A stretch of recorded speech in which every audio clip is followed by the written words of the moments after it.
Okay, Chapter 8 and Chapter 9, Principles of Marketing. This is for the non-FCC people so that we can get caught up to the college students in the class. Got a little behind because we were making some time for a Career Skills Challenge. That's okay. We did what we needed to do. We're successful in most areas, and I'm proud of you guys. Anyways, I'm going to power through this like pretty quick. You have a test on this tomorrow on both chapters, 8 and 9. And I'm taking questions directly from these slides I'm about to go through.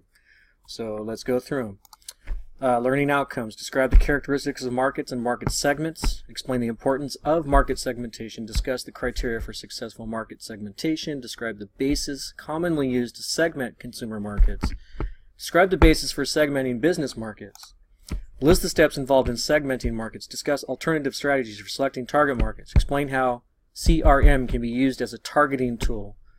Explain how and why firms implement positioning strategies and how product differentiation plays a role. So all of these things basically are saying we're trying to figure out why we put people into different groups, and we're figuring out why different services and products are for different segments of the population, whether it be a man's product or a product for a Filipino group or what have you. So we're going to go over that.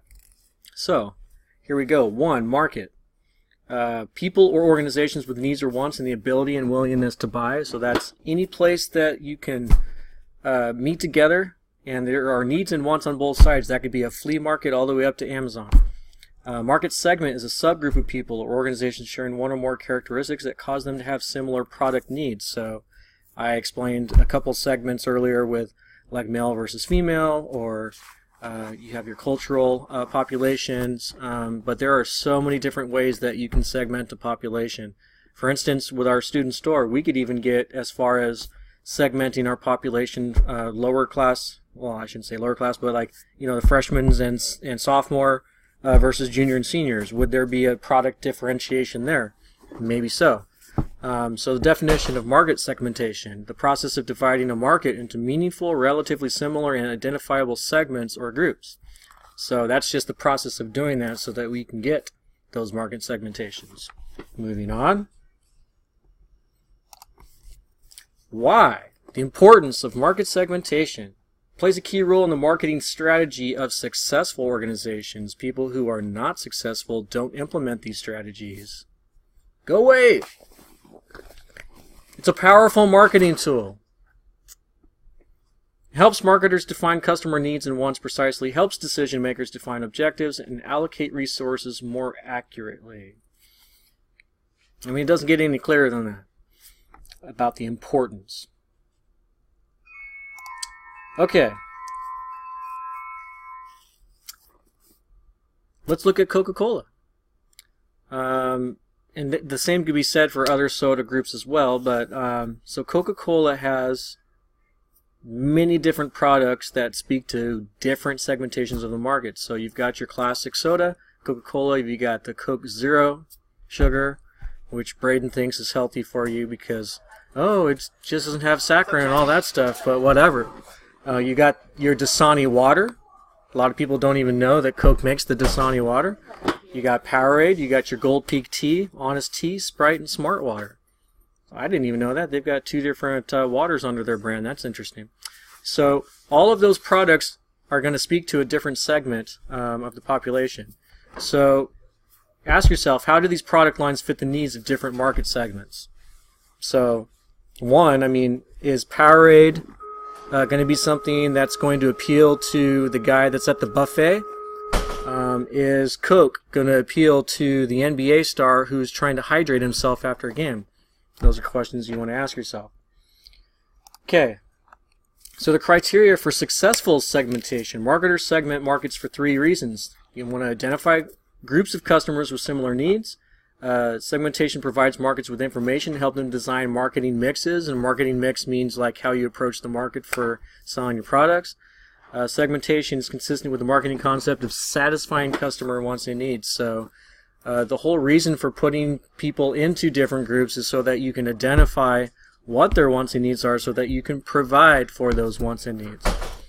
Okay, a market segment must meet 4 criteria: sustainability, identifiability and measurability, accessibility and responsiveness.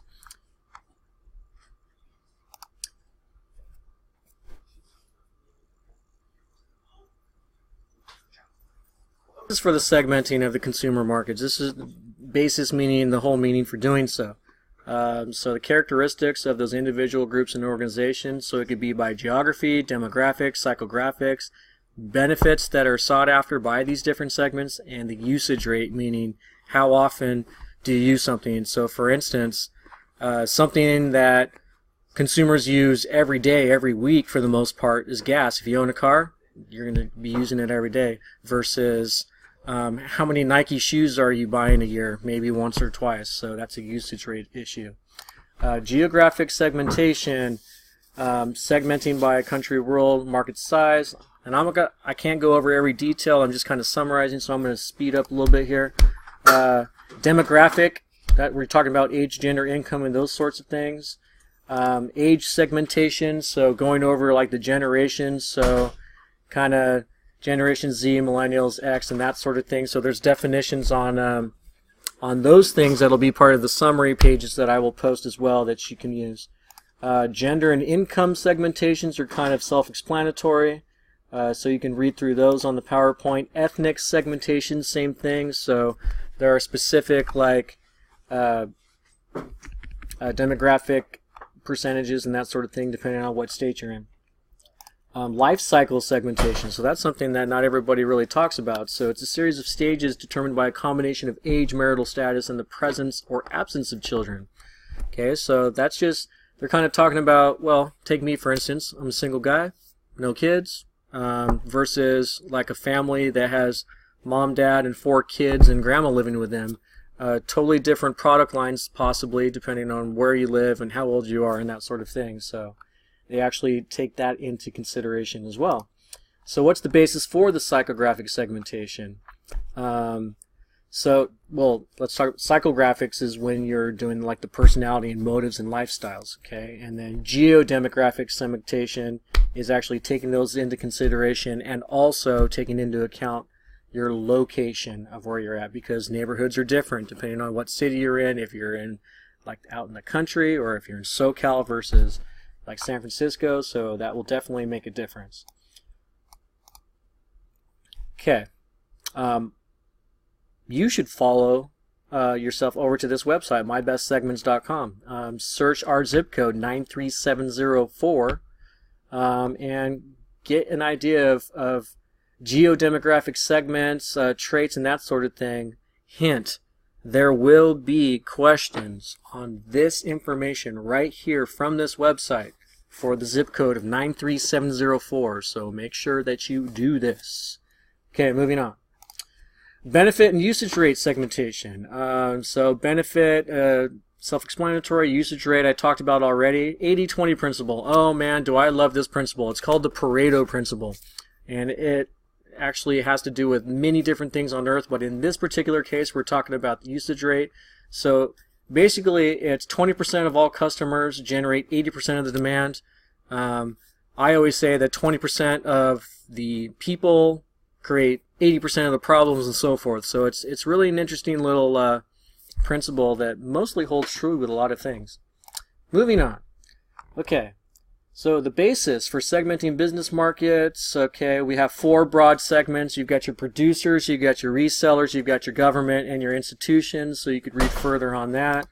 Your company characteristics, so you're talking about geographic, your type of company, company size, how much they purchase, depending on how much they need, how large their market is, and the segmentation that they've come through. The buying processes. Okay, so make sure you are familiar with satisficers and optimizers. I'm not going to read through it because you know how to read. Steps in segmenting a market. So, the purpose of market segmentation is to identify marketing opportunities. So 1, select the market or product category for study. Choose a basis or basis for segmentation. Select segmentation descriptors. Profile and analyze. Select the market. Design, implement, and maintain appropriate marketing mixes. So if we were to actually take this concept to our student store, okay, select a market or product category for studies. So let's say we went to the store and said, Okay, let's do a study, a marketing segmentation study on hooded sweatshirts. Okay, so what's the basis for the segmentation? Well, because it was winter and we want to know how many hoodies that we can actually sell in the winter versus the summer. Okay, and the descriptors would be actually, okay, the color, the type, is it front and back, that sorts of thing. Profile and analyze the segments. So that's when we're going to actually go out and say, okay, we have a student population, we have a staff population, we have parents who come in, we have the public. You're going to analyze all of those different markets, and then based on all that information, you put that all together so that you can design, implement, and maintain your appropriate market mix for those different segments. Target market, a group of people or organization for which an organization designs, implements, and maintains. So our main target market for the student store is the students, of course, but obviously if we're wanting to expand, we actually want to start focusing more on the adults as well, because let's face it, they have more money than the students, so that's something that we should be taking a look at more. Excuse me. Target marketing strategies. So I'm not going to read through those, but the ones that we're talking about that you should know for the quiz: undifferentiated target strategy, concentrated target strategy, multi-segment target strategy. And this is interesting, knowing about the cannibalization. No, that's not eating humans. That means a situation that occurs when sales of a new product cut into sales of a firm's existing products. So for an example, if we were to say bring in a different ice cream producer, which actually I'm thinking about doing, American Ice Cream, we can get those ice cream sandwiches. If we put out both freezers, okay, that's kind of a cannibalization on our ice cream segment of our market. So is that okay with us? Those are questions you can ask. That's just an exhibit kind of showing you the differences between those targeting strategies, and I'm not going to read to you. CRM. Companies that successfully implement CRM tend to customize the goods and services offered to their customers. So CRM is customer resource management, so that you know your customer. Basically, that's what that means. Trends leading to the continuing growth of CRM: personalization, time savings, loyalty, and technology. Those are all things that are targeted towards the customer themselves. Okay, positioning and product differentiation all brings us into like the branding and the group of products that you would offer as a positioning. Product perceptual mapping, a means of displaying or graphing the location of products, brands, or groups of products in customers' minds. So that's kind of a ethereal type of thing that we're not going to go much into, but that would be something you would go into in an advanced marketing class. So here's an example of what they mean by that, and you can look at that on your own. No, we won't go over that. Position bases, okay. Attribute, price and quality, user application, and product user. So those are going to be bases for the positioning effect. And continuing on, you've got product, class, competitor, and emotion. Repositioning, which is interesting. So changing consumers' perceptions of a brand in relation to competing brands. So that's when the company is like, hey, company B over there, who is not us, does this, this, and this. Do you really agree with those values? Let's say our company does this, you should align with us. So that's kind of repositioning consumers' perceptions to come over to your side of thinking. Okay, so of all those things that I just went over very, very quickly, I know, but all these key terms, make sure that you know for the quiz. They were all in these slides. And that's going to be it for this one. That's Chapter 8. Tomorrow, Chapter 9.